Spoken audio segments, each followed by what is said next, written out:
Сөз Касымалиева Аида Камчыбековнада. Биз комитетте сот арачылар маселесин абдан көп талкууладык. Жана палатада дагы айтып коюш шарт ошол талкуунун жыйынтыгы.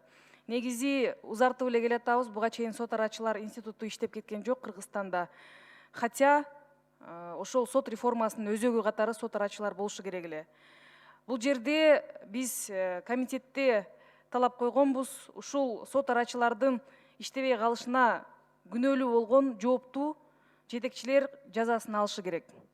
Жеңиш Парпиевич, дагы башка ким болсо, баарын эле каржылык жакка жүктөп койбостон, мына бизде каржы жок, бизде имараттар жок, ошондуктан сот арачылар институту ишке кирбей атат дегенден алыс болушубуз керек. Реалдуу планды түзүшүбүз керек. Азыр биз эмне кылып атабыз? Сот арачылар институту кирген жок, дагы узартып берели деп атабыз. Анан ал мөөнөт бүткөндөн кийин дагы келип, биз дагы узартабыз деп атабыз. Андай болбойт, бул мамлекеттик мындай мамиле эмес. Жоопту алганда дагы биз жакшылап жоопторду алган жокпуз сот арачылар боюнча. Менин пикиримде бул институт иштеш керек. Эмнеге иштебей жаткан боюнча күнөөлүүлөр жазасын алыш керек. Жана биз кечке эле узарта бербешибиз керек. Эгер бюджет керек болсо бөлүп бериңиздер. Же реалдуу бир неме мөөнөттү айтыңыздар. Кайра эле 2024-жылы келип алып биз дагы узартабыз деп күлкү болбойлу. Жооп бересизби? Сунуштарды эске аласызбы?